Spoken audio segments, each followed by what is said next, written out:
Cette émission est présentée par Probaclac. Mesdames et messieurs, bienvenue à l'émission. Une émission qui a pour but de vous faire découvrir le bénévolat d'une toute autre façon. Pour ce faire, je reçois deux invités auxquels je propose une thématique et cette semaine, nous parlons d'être une maman bénévole. Préparez-vous à être informé, à réfléchir pour éveiller le cœur de Bénélove qui sommeille en vous, car du cœur à l'action, je bénélove.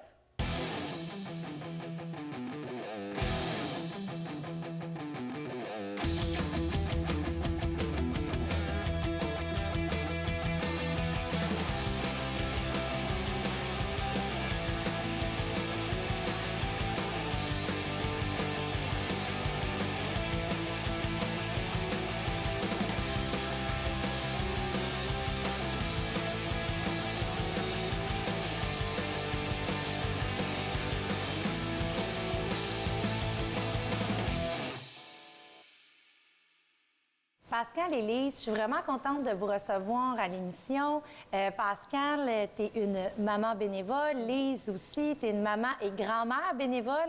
J'avais envie d'aborder cet angle-là dans l'émission d'aujourd'hui. Et parce qu'en plus, vous êtes évidemment des employés, des femmes d'affaires. Tout d'abord, Pascal, parle-moi un peu de toi parce que tu es une maman et une entrepreneure. Donc, tu as 3 enfants? Oui, moi j'ai 3 enfants, quand même en bas âge. Ils sont tous au primaire. Ça va de ma grande en 6e année. J'en ai un en 3e, puis Charlottine qui est en première année. Fait que c'est sportif. Moi, j'appelle ça l'âge sportif. Et j'ai mon entreprise qui est Petit Luxe, une entreprise de bijoux. Fait qu'on concilie les deux rôles, une maman entrepreneur avec 1 million de projets et maman de 3 beaux enfants avec les défis qui viennent avec. Oui, puis tu as remporté le prix, en fait, tu es dans le réseau des mères en affaires et tu es nominée comme maman bénévole en affaires. Oui, l'entreprise bénévole de l'année. C'est ma 2e nomination. L'année dernière, j'étais aussi nominée. Moi, je crois beaucoup au bénévolat, je crois beaucoup à l'entraide. Et puis, avec Petit Luxe, bien, on a des belles alliances pour des organismes qui aident soit la communauté, les gens. Est-ce que particulièrement les femmes en affaires, quand vous faites des dons là, avec des organismes, est-ce que ça rejoint cette communauté-là? Bien, il y a les mères en affaires, oui et non. Je suis affiliée avec Bénélove, qui est une entreprise qui aide les bénévoles au Québec. Je me suis affiliée avec FM Cœur, les fondations de la maladie du cœur, où j'ai habillé les ambassadrices dans les bijoux. Les gens qui veulent faire des levées de fonds, c'est possible. Moi, j'appelle ça les levées de fonds brillantes, auxquelles, bien, nous, on va redonner un gros pourcentage pour aider les gens à se propulser dans, excusez l'expression, mais ce qu'ils trippent à faire, soit dans les associations sportives, les clubs, etc. Ce que j'aime de toi, c'est que tu es une bénévoliste. J'aime ça dire ça parce qu'être une bénévoliste, c'est remettre une partie de ses compétences gratuitement ou à moindre coût. Donc, tu utilises ton travail pour redonner à la communauté. Donc, tu offres la possibilité à des gens d'utiliser ton produit ou ton service afin qu'eux, ils redonnent dans les causes qui leur tiennent à cœur. Là. Donc, toi, tu en fais vraiment une mission en tant qu'entrepreneur. Mais je trouve ça précieux. Moi, je crois beaucoup à l'entraide. Puis je trouve que quand on donne, on reçoit beaucoup. C'est pas nécessairement monétaire, mais des fois, c'est dans un geste, une parole, un sourire. Ça revient tout le temps à l'émission, le donner, recevoir. Ouais. Tu sais, des fois, il va y avoir une phrase qui va changer totalement ta vie, puis ça va te propulser dans une autre sphère ou fréquence. Moi, je trouve que c'est tellement gratifiant. Oui, puis tu es une maman. Est-ce que en tant que mère, on est dans l'obligation, à un moment donné, de s'impliquer bénévolement parce que je pense, au comité d'école et tout ça. Est-ce que toi, au niveau de tes enfants, comment tu t'impliques bénévolement aussi? On fait des compotes de pommes à l'école. Ah ouais? Des salades de fruits. Tu sais, tu peux aller participer dans des activités sporadiques.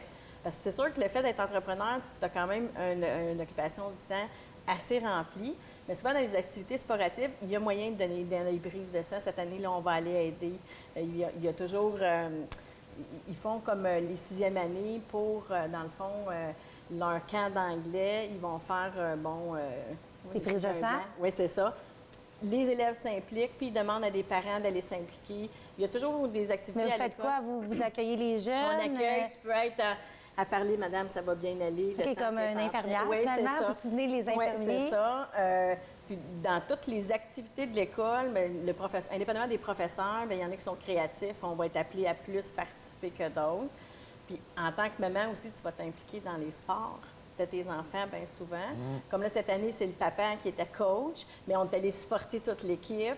Fait que là, tu fais des petits plats Tes pour enfants l'équipe font quoi? après. Ils font quoi comme Ben, sport? Grégory, cette année, il a joué au baseball. Oui, c'est ça. Fait que, tu sais, on soutient là-dedans. Puis nous, à chaque année, on participe à la guignolée. Moi, mon beau-père a fait ça pendant des années. Et puis, on trouve important de continuer, tu sais, de perpétuer cette espèce de tradition-là, d'aller, de prendre des trucs pour aider après ça, puis redonner. Et puis c'est un beau modèle pour les jeunes parce qu'on dit qu'il faut les sensibiliser très jeunes à l'implication bénévole. L'année passée, ils cognaient aux portes. Moi, ils ont adoré l'expérience. Ah oui? Oui, ils en ont. Fait que là, cette année, ça fait partie un peu de la féerie de Noël pour eux. Là. Eux autres, ils attendent ce moment-là de l'année. C'est merveilleux. Ils attendent pas juste leur cadeau. Là. Non. Puis, tu sais, nous, à la maison, mais c'est une autre façon. Mais c'est pas vraiment du bénévolat, mais c'est de donner au suivant. Tu sais, au lieu ils prennent leur truc, tu sais, les vêtements, puis on va vraiment le donner à un organisme qui en a besoin. Merveilleux. Puis on sensibilise les amis, les voisins. C'est un organisme local? Oui. En plus, parce qu'on valorise beaucoup l'achat local, fait que vous donnez localement, fait qu'en plus, ça permet aux jeunes de connaître son quartier, de connaître qu'est-ce qui se passe. Puis Lise, en fait, qui est ma mère, que je suis très contente de recevoir sur le plateau, qui est une grande bénévole depuis toujours et qui m'a inspirée à commencer à faire du bénévolat. Lise, toi, quand tu as débuté avec tes enfants, bon, tu étais secrétaire à la ville de Beaubriand et tout ça. Comment ça s'est passé, en fait? Tu faisais du bénévolat jeune aussi. Oui, bien, disons que moi, les valeurs familiales étaient primordiales pour moi. Donc, j'ai choisi de rester à la maison et d'attendre que mes enfants aillent à l'école pour pouvoir retourner sur le marché du travail. Mais j'ai commencé à faire du bénévolat, ça va faire 25 ans cette année. J'ai œuvré au sein des comités d'école, conseil d'orientation, club de patinage artistique et présentement membre optimiste depuis plus de 15 ans. Mais comment qu'on fait comme, tu sais, je veux dire, quand je repense à tout ça, je veux dire, quand tu as des enfants, puis que là, il faut que tu t'organises avec les soupers ou tout ça, comment, dans le quotidien, ça se passe? Comment qu'on peut inspirer les parents? Bien, on intègre nos enfants de notre bénévolat, c'est certain. Parce que pour nous, le bénévolat était familial. Donc, en jeune âge, les enfants ont appris à faire du bénévolat. On leur confiait des tâches à travers le travail qu'on avait à faire en tant que bénévole. Que c'était comme dans les arénas, leur demander de poser des étiquettes au vestiaire pour les costumes des patineurs ou quoi que ce soit. Puis, veut ou veut pas, quand nos enfants commençaient l'école, ils savaient qu'on aimait faire du bénévolat. Donc, ils se faisaient un plaisir de donner notre nom quand on... Oui, c'est. Est-ce que tes enfants font ça? Ils donnent ton nom? Oui, donne ton nom. Oui. Ah, OK. Donc, il arrive à la maison, maman, demain, il faut que tu sois à l'école. Il y a une inspection de tête demain matin. Ah oui, toi aussi, tes enfants font Oui. ça? Puis, il y a 2 métiers. Bien, je suis secrétaire, donc à siéger sur différents comités.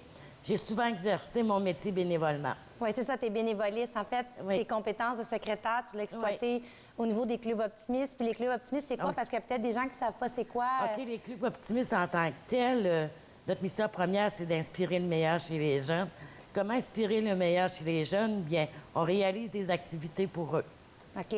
Donc, c'est aider sa communauté. Fait que quand C'est Pascal ça. parlait de acheter, donner localement, les optimistes, ils donnent vraiment dans leur localité. C'est un de leurs buts, en fait. oui, on étudie les besoins du milieu.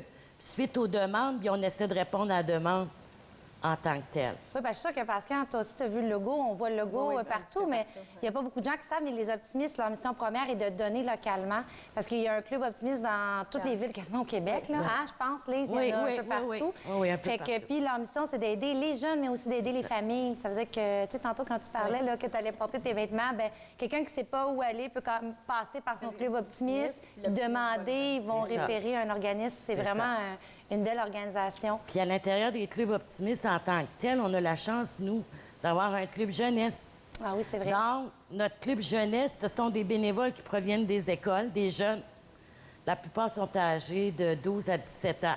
Fait que pour des Donc, parents... on les intègre à faire du bénévolat. On leur montre nos connaissances, puis en même temps, on leur montre qu'on peut éprouver du plaisir à donner. Exact. Mais c'est ça. Puis le rôle un peu des parents, pour conclure le premier bloc, je pense que ça fait partie d'une valeur, l'entraide, parce qu'on parle de bénévolat, mais on pourrait même peut-être spécifier que le bénévolat, c'est une forme d'entraide pour expliquer à nos enfants. C'est une éducation qu'il faut intégrer avec les réseaux sociaux. Tout va très vite. Vous êtes vraiment des beaux modèles. Puis je vous encourage à continuer avec vos enfants, les petits-enfants. Ben oui. Le bénévolat, être mère et bénévole, c'est possible. Oui. Ben, oui, tout à fait. Oui. Bonjour, mon nom c'est Joanne Plante. Je fais du bénévolat depuis 3 ou 4 ans. J'en ai fait à Montréal et maintenant à Laval. Quelle est votre motivation à faire du bénévolat? Je trouvais que c'est très important, une fois retraitée, de rendre service à la société. Remettre un petit peu de ce que j'ai reçu. Pas nécessairement dans le même ordre que ce que je donne, là, mais c'est ça, ma motivation. En quoi ça vous motive d'être bénévole? C'est quoi vos motifs de faire du bénévolat? Vous êtes à la retraite, mais vos motivations? Bien, c'est ça, rendre à la société. Au fil du temps, j'ai reçu beaucoup des amis de différentes personnes. Non, pas nécessairement dans les compétences. C'est vraiment juste parce que j'ai reçu, je veux donner. C'est vraiment juste ça. Ou puis aussi avoir un réseau social plus grand. Ça aide. Combien d'heures vous consacrez au bénévolat? Je fais 5 heures ici et puis je suis sur rappel pour la place des aînés à Laval. Alors, c'est un autre 5 heures. C'est quoi votre plus grande satisfaction à faire du bénévolat? Quand les gens... j'ai travaillé pour le processus des sacs d'école à l'automne. J'appelais les gens pour leur demander un peu si leurs besoins, tout ça. Puis il y a des gens dans ça qui nous prenaient pour... pas Dieu le Père, là, mais j'avais l'impression qu'on leur donnait beaucoup. Mais en fait, c'était juste un sac d'école. Mais pour eux, c'était beaucoup. Le deuxième bloc de l'émission, un de mes préférés, je vous challenge, on parle de chiffres. La thématique, être une mère bénévole. Ma première question, j'aimerais savoir votre opinion sur est-ce que les mamans, d'après vous, sont plus susceptibles de s'impliquer que les autres femmes ou les hommes, d'après vous? Les D'après autres moi. femmes. D'après moi, oui. Oui. Oui. Bien, en fait, il y a un chiffre. Il y a un chiffre qui révèle cette statistique-là, c'est que les mères, en fait, les personnes, premièrement, qui ont des études universitaires et les personnes qui ont des enfants d'âge scolaire, ils font en plus grand nombre du bénévolat.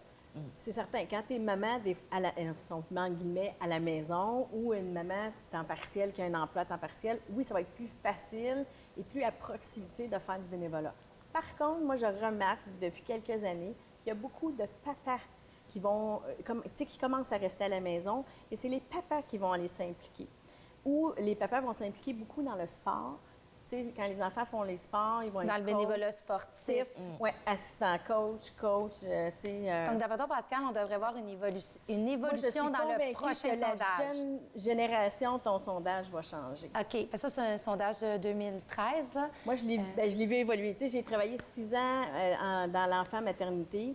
J'ai vu des nouveaux papas prendre, exemple, 6 mois de maternité, la maman prendre 3. Ouais. Nous, on a fait ça, en fait. Il y a comme un revirement. Bien, tu sais, moi, de ma génération, qui n'avait pas, c'est sûr que c'était la femme qui restait à la maison. Oui, Lise, parce que Puis toi, tu es restée à la maison. C'est ce que j'ai vécu. Oui, Oui, c'est ça. De ma génération. Mais moi, je parle comme 20 ans plus tard, le vent tourne. Tranquillement. Dans la même chose, quand on a fait les comités d'école, il y avait beaucoup de papas qui s'impliquaient. Actuellement? Moi, toi, Lise, tu ne devais pas en avoir. Des mères. Oui, OK. Oui. Moi, j'ai été surprise cette année de voir ça.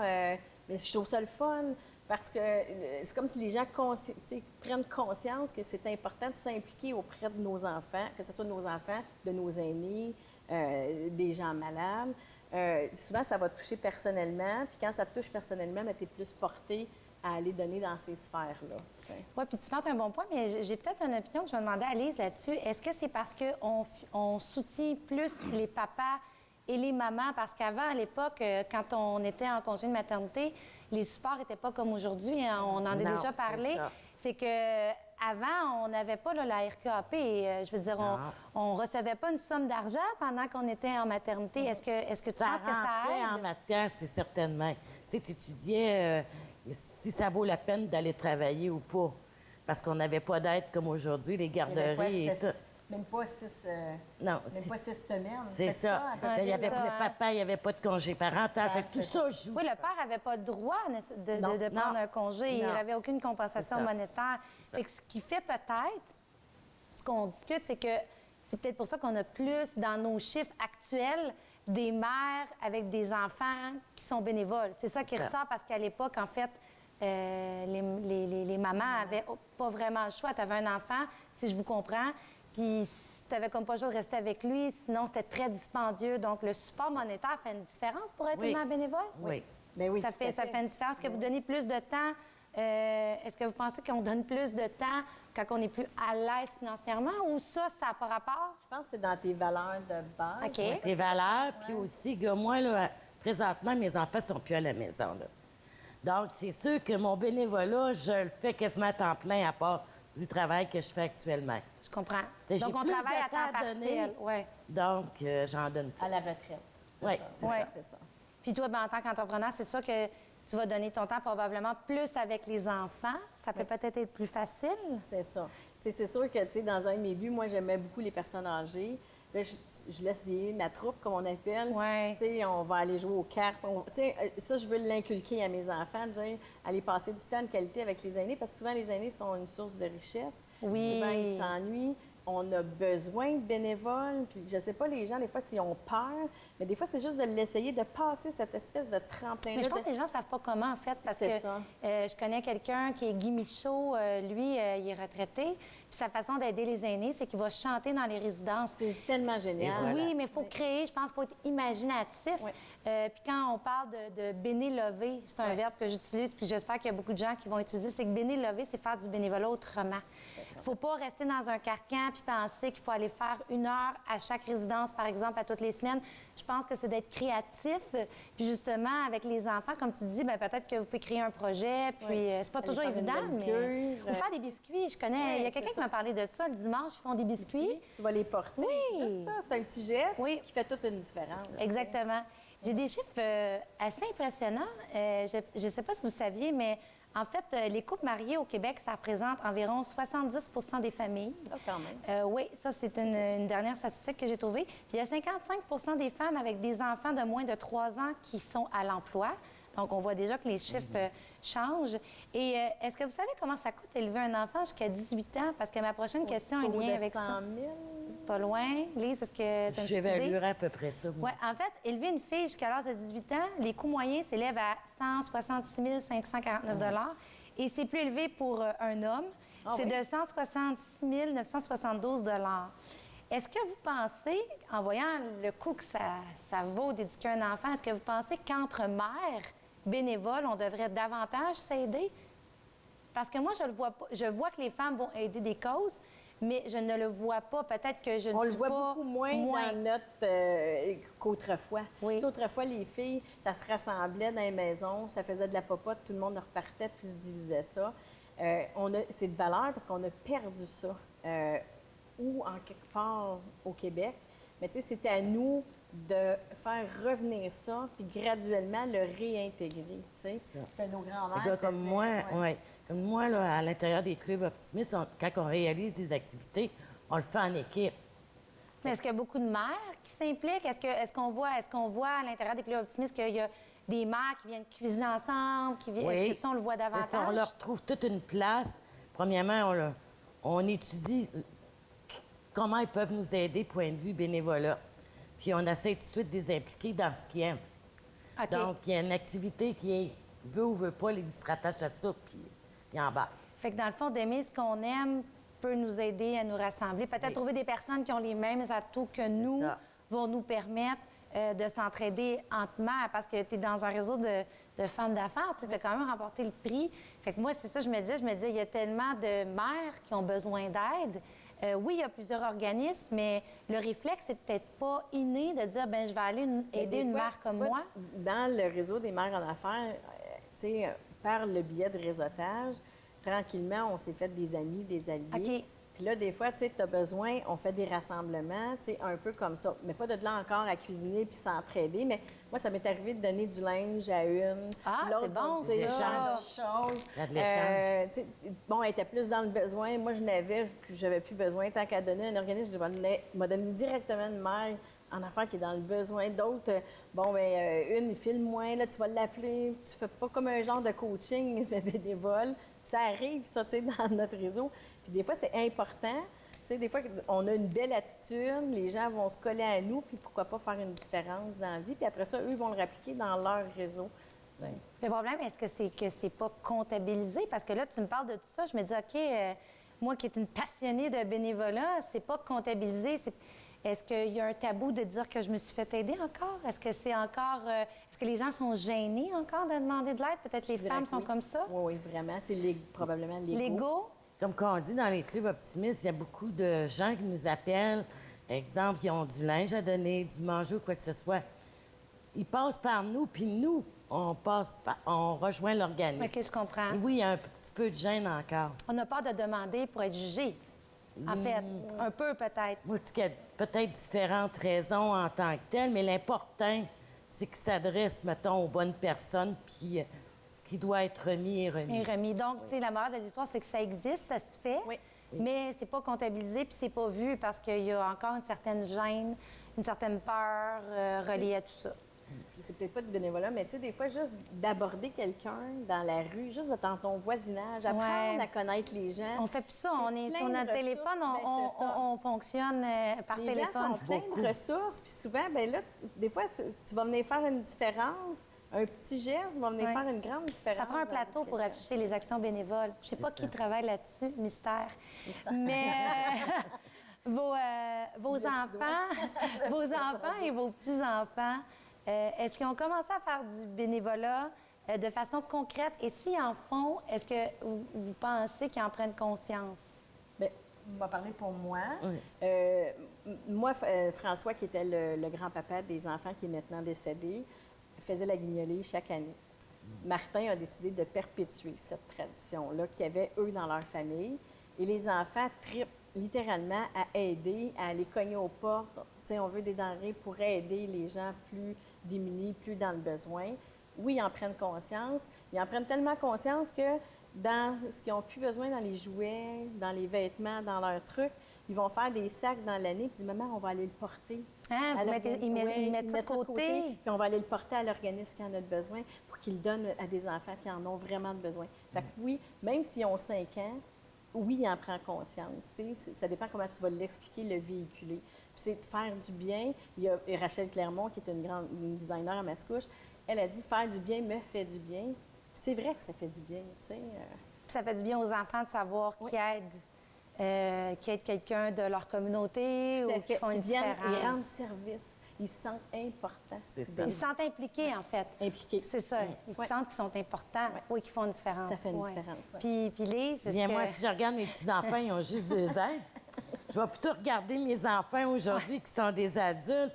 Ils sont tous les deux dans le bénévolat. Je pense que ça a été une valeur qui a été importante pour eux.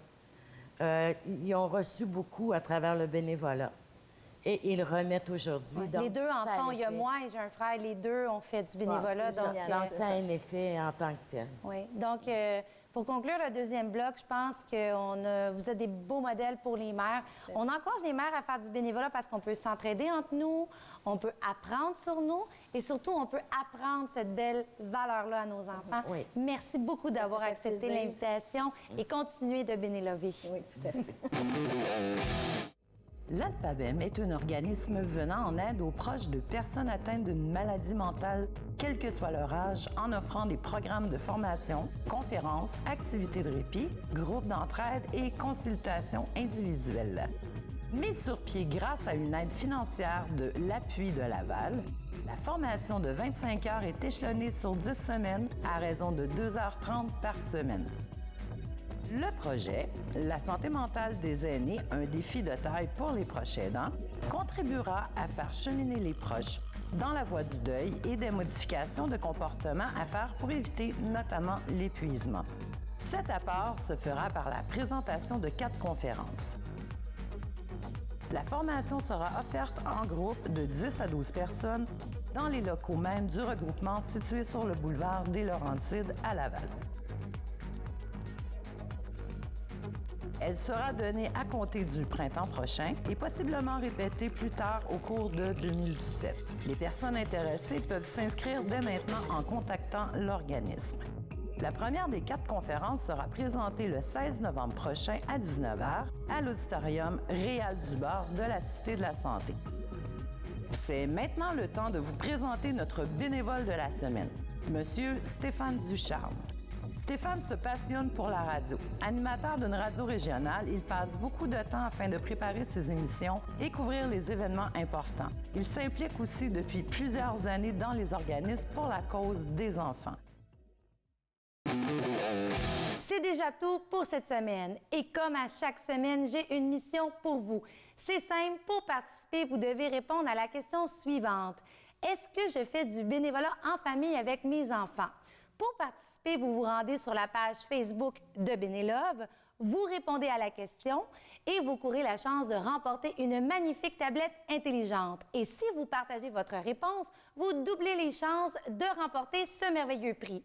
Sur ce, se termine notre émission pour cette semaine et je vous souhaite de bénévoler, car du cœur à l'action, je bénélove.